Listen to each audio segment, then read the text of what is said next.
Recently, my family and I went to a party, and my wife knows that I love to take some type of barbecue dish whenever we go to a party, or if we're hosting a party, it's, just a barbecue spread. So my wife asked me, she said, well, what do you want to cook? When you're going to a party that size, ribs, brisket, some of the real expensive and harder cooks are kind of off the table. You need something that's going to just give that wow factor, that awesome barbecue flavor without the massive expense. I'm going to show you what I used. It was my barbecue whiskey pulled pork, and it was a crowd pleaser.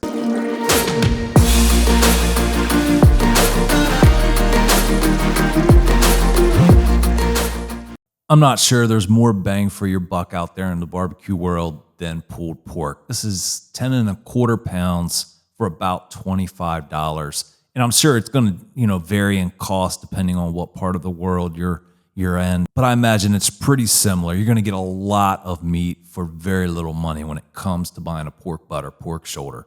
And the first thing I always do when I pull one of these out of the pack is rinse it off with water and then start trimming all the, the real thick sections of the fat off. Pork butts are loaded with fat, and there's just really no sense in keeping additional fat in the dish if you don't have to. So, I like to make myself feel a little bit healthier and cut all of that thick, nasty stuff off of there. Now, what you can do is you can take the scraps that you're cutting off and you can cook it or render it in other foods to add flavor.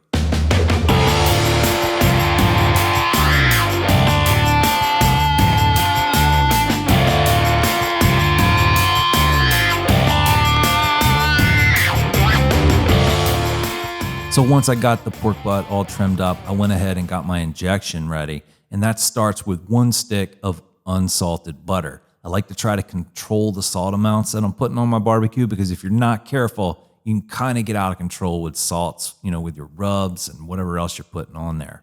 I went ahead and added a 1/2 cup of apple cider vinegar, and that's just going to give it that nice little tartness, that tanginess, just adds a wonderful flavor, I think, to pulled pork.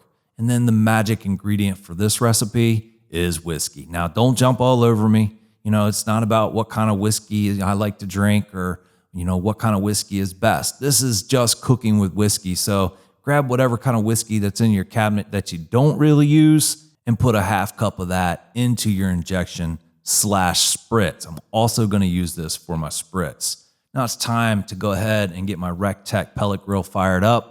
And the wonderful thing about the smart control panel is I can just go right on my phone.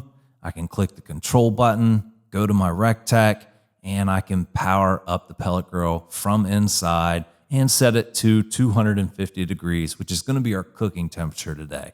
I like to do 250 until I wrap it, and then I raise it to 275.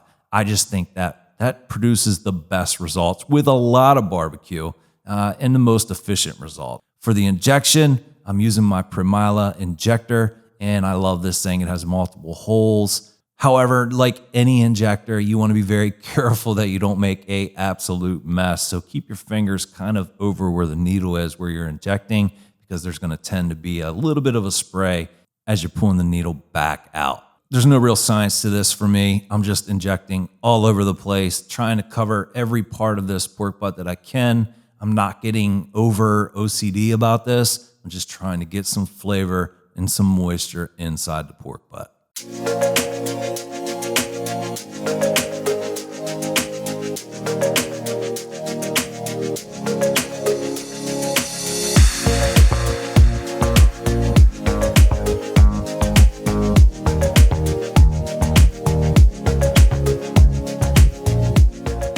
For my rub, I'm going to use Grill Mates Sweet and Smoky. It's nice to see Grill Mates has been putting out a lot of different kinds of rubs recently, and some of them are pretty good. This is the first time I'm trying this Sweet and Smoky, but from the sound of it and from the results that I've had from other Grill Mates rubs, I'm expecting really good results. So the best tip I can give you when it comes to putting rub on the pork butt is get as much as you can possibly get on the pork butt. I don't use any binders because the meat is plenty moist and is going to absorb a lot of rub. Basically, I work my way all the way around the pork butt, applying rub very heavily. This is a big piece of meat. It can take a lot of rub. And once it starts falling off, I'll switch and go to a new area. And then I come back and do everything again. And I do that at least twice, sometimes 3 times, depending on how much rub the meat is absorbing. I love to get a lot of flavor, a lot of rub all over a pork butt.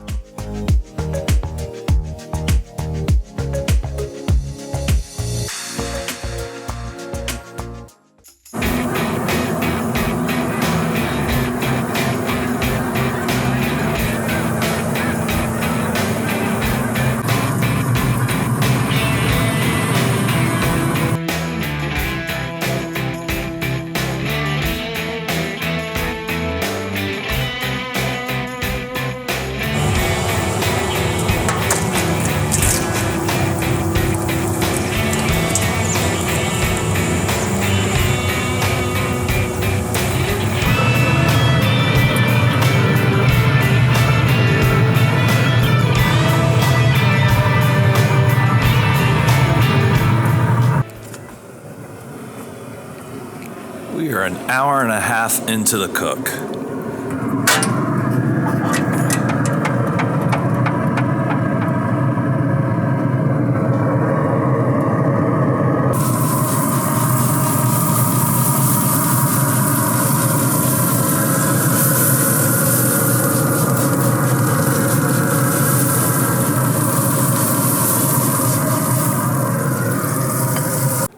So what I'm doing with that spritz is I'm making the outside of the meat wet or moist again, and that's gonna allow the smoke to stick to it. It's gonna bring the temperature down of the outside part of the pork butt, and so that's gonna attract the smoke. So it's gonna give me a more smokier flavor the more times I spritz. It's also gonna add some flavor since I'm using the apple cider vinegar and the bourbon.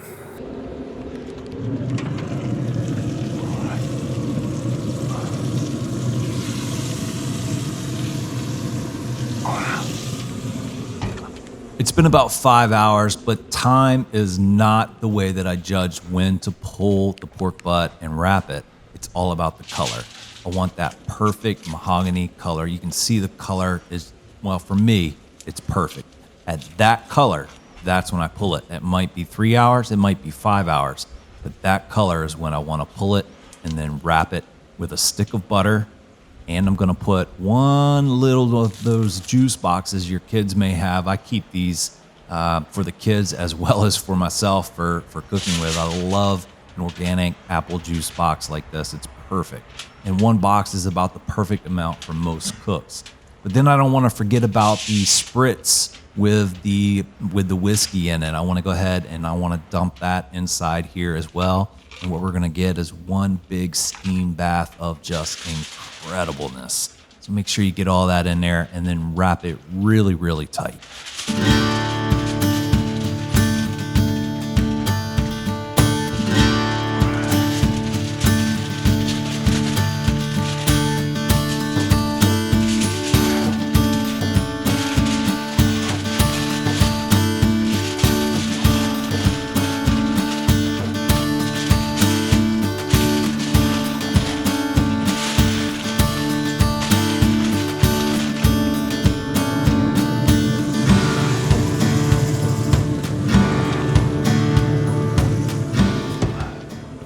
The weather waits for no one. It's raining and it is what it is. I like to barbecue no matter what. Sunny, rain, cold, hot, it's whatever. One of the questions I get the most is how long did I cook things for? And I always have the same answer, until it's done. You're gonna get different results all the time. So if you're looking for a time to count on, you're setting yourself up for disaster. You're like, all right, well, it takes me 3 hours to cook, this whatever. So then you line something up, just 3.5 hours. Give yourself that extra half hour, right? Then it ends up taking 4.5 hours, and you messed everything up. I don't do times. I kind of get an idea. I know brisket's gonna take, anywhere from 12 to 16 hours. I know, I give myself large windows, and I just go from there. I don't really assign a time to it. That's the same thing I'm gonna do with this pulled pork, this pork butt. You know, I gave myself anywhere from 6 to 10 hours because that's how long it usually takes. I actually had one take 12 hours one time, but I was cooking at 235 or so. What I do now is I always do 250 for the first 4 or 5 hours, and then I raise it up to 275. We are, let's see, we're 6.5 hours in, and we're getting close to being done. So I'm gonna show you how I check when this pork butt, this pork shoulder is actually done. This is probably the hardest part of any barbecue, and that's deciding when to pull it off the grill. It's especially important with brisket. It can be very important with chicken. You know, you don't want to dry your meat out, but you want it to that perfect tenderness. So what I do is I take my Thermopin, and you can see I've already done it. If you look closely, see all the holes? I've already been doing this. I do it almost every time I come out, just to kind of see what it feels like. And once you get through the foil, you'll feel how tender it is. That's just kind of falling through there. And then I look at the temperature too. So I'm at 190 there. That's on the very end. I'm looking for about 200. So there's a little tiny bit of resistance. You can see it'll kind of hold itself up there. Right there. That's about 190 as well. Over here, little bit of resistance. Not much, just a little. Still not quite where I want it. Oh, over there is nice and soft. Should almost fall through by itself, and that's 197. Gotta make sure you get through that foil. Oh wow, that feels like a point on a brisket. That's perfect. See, we're at 202 or so. So we just got a little bit further to go. I'm gonna give this guy 15 minutes, and then I'm probably gonna pull it and start letting it rest. Letting the meat rest is one of the most important steps of cooking any meat. I let it rest for about an hour and a half. Then I took it out of the oven and started pulling it. You can always tell how tender a pulled pork or pork butt is by pulling the bone out. If you can pull it out that easy, then it is a really well-cooked and tender piece of meat. Now, I don't dump any of the liquid out. I keep it all right in the pan that I'm gonna pull the pork and mix it all together. And then I just start pulling it in chunks and getting it all blended up, mixed up, and absorbing that wonderful liquid. Remember, that liquid has both the cooking juices, the butter, the whiskey. It's got everything in there. Don't get rid of any of it. And I use my meat shredders to go ahead and get a final texture that I'm looking for. Sometimes I go for a little bit chunky. Sometimes I go for a little bit more mushy. In this case, I was going for about somewhere in between. I wanted it to still have some structure, but I didn't want it to be a complete mush, and I didn't want it to be too chunky. So I'm gonna go ahead and try to use a new sauce that I haven't used before. I've had other stuff that guys put out through his company, and they've been great. So this Kansas City barbecue sauce is probably gonna be an awesome fit for this pulled pork. I'm gonna dump a whole bottle into the pan, mix it all together pretty well. I'm probably gonna use about a half of another bottle, but make it to your taste. When you're doing pulled pork, it's completely to your taste. But I do recommend that you put a little apple cider vinegar and a little either yellow mustard like I'm using here or some Dijon mustard. And you're gonna wanna add this in layers. You don't wanna put too much in. You're gonna wanna put a little in, stir it up, put a little more in, stir it up and taste it, put a little more in, stir it up and taste it. And then eventually you'll get exactly what you're looking for. Let's go ahead and try this pulled pork out. And it's truly all about finding that balance of flavors, the smokiness, the sweetness from the barbecue sauce, the tanginess from the vinegar, and that little bit of extra hit from the mustard. Man, that's good stuff, guys. And it was a huge hit at the party. Make sure you give this barbecue whiskey pulled pork a shot. I thank you guys for joining me on this video. If you have any questions, leave them in the comments below. If you enjoyed the video, leave me a like, share it with your family and friends. That'll help me grow the channel. And I can't wait to see you on the next video.